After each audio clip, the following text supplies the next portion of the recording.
Ecopetrol S.A. es una sociedad de economía mixta de carácter comercial organizada bajo la forma de sociedad anónima de orden nacional y se encuentra vinculada al Ministerio de Minas y Energía de Colombia. Su propósito general está dirigido al objeto social, entendido como el desarrollo, en Colombia o en el exterior, de actividades comerciales o industriales correspondientes o relacionadas con la exploración, explotación, refinación, transporte, almacenamiento, distribución y comercialización de hidrocarburos y sus derivados. En este video analizaremos a Ecopetrol con base en la teoría científica de Taylor, la burocracia de Max Weber. El modelo de gestión que ejerce la Junta Directiva se puede definir a través de una actitud pasiva frente a las metas, una pauta de acción racional y falta de toma de decisiones arriesgadas, en tanto que otorgan un sentido de estabilidad a la organización. Asimismo, tienen los beneficios de proveer soluciones rápidas y buscan establecer un equipo de trabajo, ya que a pesar de que este sea el perfil de la Junta Directiva, los directivos de cada sección de la organización se caracterizan en cambio por ser líderes. Estas personas, que tienen a cargo un menor número de funciones y mucho más especializadas, tienen una mayor tolerancia al caos, pues desconocen de estructuras que dependan del orden y buscan generar sentimientos con el fin de influenciar las actividades de sus trabajadores. A diferencia de los gerentes, estos líderes son activos y no retroactivos, es decir, son irracionales en vez de racionales, en tanto que emplean su creatividad para cambiar las pautas de acción de la organización. La reacción para lo anterior es que los líderes regionales y de las secciones organizacionales deben tener un grado de autocontrol y adaptación al cambio, mientras que la junta directiva soluciona problemas con base en un plan previamente establecido. Sumando ambos estilos de gestión, se puede concluir que Ecopetrol refleja una estrategia directiva compacta, en tanto que mezcla ambos estilos, tanto el de gerentes como el de líderes, al analizar la realidad desde las dos perspectivas. Con respecto a la teoría de la evolución, es preciso destacar que el principio que expone que la variación es la fuente primaria de procesos exitosos de adaptación se ve presente en Ecopetrol, pues sus actividades, tanto productivas como comerciales, dependen directamente de la manera en la cual se desenvuelva con el entorno. En esta variación se evidencian los principios de sinergia y flujo de energía de la teoría de sistemas, en tanto que la forma de Ecopetrol evoluciona es mediante la continua construcción de información. A pesar de que en muchas ocasiones ha aplicado dicho principio, por ejemplo durante la crisis petrolera del 2015, la organización sigue presentando dificultades a la hora de adoptar sus prácticas según los requerimientos éticos del cuidado al medio ambiente. Científica, el primer componente que vemos es la de la generación de incentivos para los trabajadores, que busca eliminar la impersonalidad y mejorar el rendimiento de los trabajadores en su puesto de trabajo. Esto se ve en la creación de fondos para la inversión y el emprendimiento propio, así como el de los auxilios que ofrecen para la educación de sus hijos. Otra característica es la de la división del trabajo, que se entiende como la actividad necesaria a partir de principios justos y de acuerdo con sus capacidades individuales que divide el trabajo en una organización. Así vemos que hay empleados en el área administrativa, en el área de refinamiento y en las altas esferas directivas de acuerdo a sus capacidades. En la burocracia, la división del trabajo se relaciona directamente con la división del salario, que se relaciona a la escalera de méritos, conocimiento, experiencia y responsabilidad. A medida que se tenga más de lo anterior, se asciende en el escalafón. Esto se ve reflejado en todos los ámbitos de la organización, aunque lo referente a la dirección no es tanto por méritos, pues es la junta de accionistas la que elige la junta directiva. Con base en la teoría general de los sistemas se puede categorizar como un sistema abierto de Ecopetrol, puesto que mantiene fronteras abiertas con el mundo exterior, es decir, demás sistemas con los que comparte intercambios de energía e información. En el caso de Ecopetrol, vemos al suprasistema como el entorno, la competencia en el mercado, clientes, proveedores y la materia prima. El subsistema se relaciona a los individuos de los que se compone la organización, la junta directiva, los empleados y los directivos menores. Una de las características que vemos reflejadas en la organización es la de la totalidad, que se entiende como que el sistema trasciende las características individuales de sus miembros, es decir, sus metas organizacionales son más grandes que los individuos. Otro aspecto que se ve reflejado es el de la morfogénesis, y es que todos los sistemas tienden al cambio. En Ecopetrol, esto se ve reflejado con la apuesta por la innovación, por la tecnología y los talentos que permiten construir un capital humano flexible al cambio. Existen otras características como la homeostasis, que habla de la tendencia de los sistemas a la estabilidad y cómo esto se ve en los mecanismos de regulación para el mantenimiento de los procesos dentro de Ecopetrol. La sinergia también y se relaciona a todo cambio que afecta a las distintas partes que componen el sistema. Cuando en 2015 Ecopetrol se enfrentó a la crisis del precio y sobreproducción del petróleo, hubo un cambio de estructura organizacional y de trabajo individual que afecta a los tres eslabones: el suprasistema, el subsistema y el sistema. Finalmente, el intercambio de energía pondera en la teoría y en la práctica la necesidad de una relación estrecha entre el sistema y su entorno. En este caso, vemos cómo Ecopetrol recibe del entorno la materia prima, lo procesa dentro de la organización y genera en salida el petróleo ya refinado. La teoría de la racionalidad limitada de Simon plantea que las personas tomamos decisiones de forma parcialmente irracional a causa de nuestras limitaciones cognitivas, de información y de tiempo. En ese sentido podemos ver cómo la división de trabajo juega un papel fundamental, pues en el directivo existe una junta de 9 personas y no solo una en la que recaiga la responsabilidad de las decisiones. Así, en este sentido, la empresa busca mitigar cualquier impacto negativo que generen estas limitaciones consagradas en la teoría de la racionalidad limitada. Simon, entre otros aspectos, dividió el proceso de toma de decisiones racional en 3 pasos. En primer lugar, se identifican todas las alternativas posibles. Después, se analizan los resultados que se obtendrían con cada una y finalmente se escoge la solución más adecuada comparando la eficacia y la eficiencia de cada una de las opciones disponibles. El problema de esto es que en la práctica es físicamente imposible poder determinar todas las alternativas y consecuencias posibles. No obstante, la empresa trata de lograr plantear alternativas concretas en relación con los factores externos en la medida en que se establezca una división en la subdirección, para que cada uno de los campos, producción, refinación, comercio, entre otros, puedan atajar los problemas, plantear alternativas y poner en práctica soluciones de una manera eficiente. Por otro lado, se puede evidenciar que factores como el pensamiento apoyado en misión, los niveles de experiencia, el proceso de observación, imitación y las tradiciones, creencias y normas tienen una influencia directa en la manera en la cual se toman las decisiones al interior de la empresa. Estas decisiones están encaminadas al sistema de reglas que define los mecanismos de comportamiento de la organización, con el fin de que haya una relación recíproca entre el conocimiento en evolución y la variación constante. Todo lo mencionado está en cuestión del tiempo, pues es la única manera en la cual se pueden desarrollar hábitos a través de la teoría del comportamiento social de Darwin. Por lo anterior, se concluye que Ecopetrol es una organización estable en tanto que construye un nuevo conocimiento con base en los cambios de su entorno.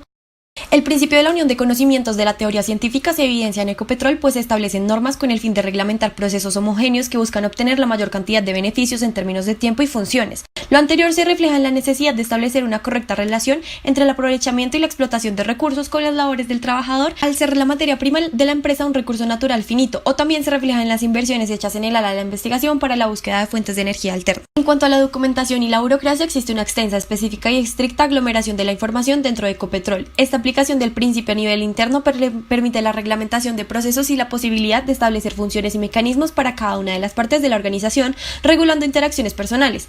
A este archivo de memoria histórica solo tiene acceso la junta directiva y cumple 3 funciones: la aglomeración de decisiones, el ser un medio de comunicación entre las diferentes secciones de la empresa y dar cumplimiento al objetivo 11 para anexar procesos no previstos pero que estén acorde con el objeto social. Se entiende entonces la documentación para Ecopetrol como un sistema de control y verificación de las acciones que se llevan a cabo dentro de la empresa con el fin de que después exista un proceso de retroalimentación como lo plantea la teoría de decisión. El lado perverso de la burocracia, es decir, el abuso del poder individual, se refleja en 2 frentes. El primero es la elección de los miembros de la junta directiva, pues la asamblea de accionistas elige los participantes de la junta sin argumentos racionales, primando sus intereses particulares. Y el segundo es el tema de la desconexión entre empleados y directivos, puesto que estos últimos no se encargan de la resolución de problemas de sus trabajadores, sino que simplemente son el órgano de conexidad entre lo que pasa arriba y lo que pasa abajo.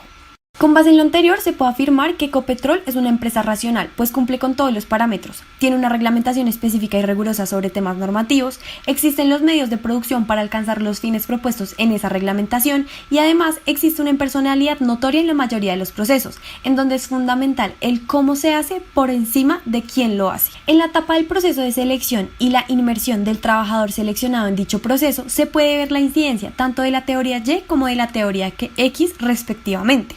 En el proceso de selección se buscan personas motivadas, que sean propositivas y que tengan ambiciones claras. Pero una vez incorporadas a la empresa se convierten en trabajadores indolentes, carentes de ambiciones y egoístas.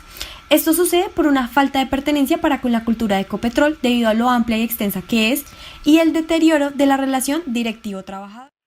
Lo anterior y el detrimento de la relación directivo-trabajador también se ve soportada por la satisfacción de las necesidades presentes en la pirámide de Maslow. Ecopetrol realiza un cumplimiento exhaustivo en las 2 primeras de la base de la pirámide. Sin embargo, Ecopetrol falla en proveer en su totalidad las necesidades sociales debido a la falta de pertenencia ya mencionada, es decir, que no se les permite hacerse inmersos dentro de las propuestas. A causa de estas falencias, no se puede hablar entonces de una satisfacción de las necesidades del yo y por consiguiente tampoco de las necesidades de autorrealización. El sistema de recompensa y castigo, expuesto por la teoría X, se hace presente en la investigación en tanto que el alto rendimiento y aumento en los niveles de eficiencia se traduce en remuneraciones e incentivos, mientras que si un trabajador no suple las necesidades de la empresa, el trabajador puede ser removido del cargo. Con el fin de evidenciar la forma en la cual la organización ha implementado las ya mencionadas teorías, se acuden a problemas tanto internos como externos. El eje central de los problemas de Ecopetrol es la crisis petrolera del 2015 y la actual susceptibilidad de la empresa a recaer en una nueva crisis. Relacionado con este eje central se pueden destacar 6 elementos clave. La crisis petrolera del 2015 se caracterizó por fluctuaciones agresivas en el precio del petróleo, al punto de que se evidenciaron pérdidas de 3.9 billones en un solo año. Dentro de las causas para esto se destaca, según el World Bank, un exceso de oferta con una disminución de la demanda mundial, un cambio de los objetivos de la OPEP y finalmente la apreciación del dólar estadounidense. En Ecopetrol, esto se reflejó, por ejemplo, en el decrecimiento del precio de las acciones, pues en 2012 se pagaba 4 veces lo que se pagaba en el 2015, disminuyendo exclusividad. El impacto en la empresa fue que Ecopetrol anunció que reducirá el 50% del presupuesto. Asimismo, expandieron sus operaciones hacia zonas con mayor potencial extractivo como el Golfo de México. Se sometieron a un proceso de ajuste y optimización institucional interno y hubo una reducción del personal por reemplazo de actividad. Lo anterior tiene interconexidad directa con otro problema de Ecopetrol y es la dependencia excesiva a la comercialización del petróleo, con lo cual se refleja que Ecopetrol no cuenta con departamentos fuertes para petroquímica, energías renovables o refinación. La manera en la cual este problema afecta a la organización y repercutió en la incidencia de la crisis económica es la necesidad de invertir en diversificar. Por otro lado, Ecopetrol en el último año ha tenido dificultades operacionales que han afectado los resultados de producción y están relacionados con la oposición y el activismo político de comunidades a la explotación del suelo. Entre enero y agosto de este año, Ecopetrol dejó de producir 63.000 barriles diarios por causa de la ambigüedad de la legislación colombiana frente a proyectos de extracción y a la controversia del medio ambiente, permitiendo bloqueos de comunidades a las operaciones de algunos pozos por complejas negociaciones laborales y de contratación de servicios. Esto se ve reflejado con el caso de Meta, donde hubo una parálisis de 2 meses porque 8 municipios rechazaron el proyecto de la petrolera. El impacto directo a la organización es que genera mayores costos de producción y, como se mencionó, este rechazo por parte de las comunidades está relacionado con el problema al que Ecopetrol se somete por las cualidades de sus labores y es el impacto al medio ambiente. Esta problemática es generada por el agotamiento de recursos naturales, por el abuso del suelo, derrame del crudo y actividades. Sin embargo, la organización debe incurrir en estas violaciones si se desea aumentar la producción, con lo cual se deben pagar indemnizaciones por daños ambientales tanto a comunidades como a organizaciones privadas, aumentando los gastos económicos de Ecopetrol, entendiéndose como una disminución de su capital y un aporte a la continuación de la crisis. El medio ambiente guarda una estrecha relación con la problemática de que los recursos naturales son finitos y por ende escasos. Las reservas de petróleo del país son limitadas y sin embargo Colombia depende de manera excesiva de los hidrocarburos y sus exportaciones. Esta dependencia genera que Ecopetrol acuda a una sobreexplotación del suelo, por lo cual la acción que ha emprendido la empresa desde el año 2016 es la de plantearse el fracking como alternativa para aumentar los recursos. Esto se torna también en un tema de coyuntura internacional, en tanto que las acciones por parte de Estados Unidos de incurrir en el fracking ponen a Ecopetrol en una balanza de decisión difícil, pues necesitan continuar dentro del mercado, obligados a cumplir con su meta de producción de 1 billón de barriles diarios como empresa competitiva, pero esto conllevaría violaciones al medio ambiente, aumentando la inversión y agotamiento del crudo en 5 años. Por lo cual, la decisión mencionada previamente de diversificar la actividad a otros países no es errónea, en tanto que buscan evitar el funcionamiento de la empresa que se ve afectado por cuestiones de accesibilidad a los recursos. La alta dependencia al petróleo por parte de Ecopetrol también resulta en la identificación de la incapacidad que profesa la organización para llevar a cabo procesos de refinación. Con base en la crisis del 2015 es importante advertir que lo que vale en la compañía no es el crudo, sino su infraestructura y sus negocios industriales, incluyendo la petroquímica y refinación. Pues si en 5 años no hay más petróleo, se importa y se usa dicho equipamiento. Pero si no se invierte y existe una falta de herramientas y plantas que logren completar estos procesos, entonces la organización se ve sujeta a ser afectada por una nueva oleada de crisis, reflejándose también en un gasto adicional, en tanto que se ven obligados a importar la energía por fallas en las plantas. Por otro lado, Ecopetrol profesa un problema de desconexión entre la junta directiva con las subdirecciones de cada área que fomenta la desorganización, falta de comunicación y falta de control a su interior. Una de las varias razones de esta problemática es otra problemática de interconexión a nivel interno y estructural de la empresa, y es el método de elección de la junta directiva, puesto que se lleva a cabo por la asamblea de accionistas, los cuales carecen de requisitos claros y formales. Esto se traduce en un problema para la organización, fomentando la desconexión, pues se genera por problemas en los estatutos de la empresa a causa de la ambigüedad en los requisitos y funciones, incurriendo en altos índices de abuso del poder poder. A manera entonces de interconexiones de este problema con la crisis en la situación financiera de Ecopetrol, se puede destacar que el hecho de que no se tenga un control estricto sobre los procesos conlleva que los medios de motivación para los empleados sean únicamente incentivos de carácter económico, lo cual es un lujo que la organización no podía darse ante el continuo deterioro de su situación en el mercado. Tras analizar que la plata no es el medio y que la solución es mejorar los lazos, fueron creadas vicepresidencias. Finalmente, la dependencia de Colombia a Ecopetrol representa un problema de doble vía, en donde la caída de uno repercute directamente en la caída del otro, viéndose reflejado en la crisis del 2015. Ecopetrol es una de las firmas que más utilidades reparten sus accionistas, por lo cual el Estado se vio afectado económicamente al ser socio mayoritario de esta, derivándose en un déficit fiscal y una balanza comercial reducida a números negativos. Asimismo, las acciones del Estado de implementar políticas públicas para mitigar la dependencia repercuten en dar una mala imagen para la empresa. El Estado, que se envició de vivir de las rentas petroleras, debe tener en cuenta que estas son como vacas lecheras. Si se les empieza a sacar más de lo debido, al tiempo también carne se obtendrá.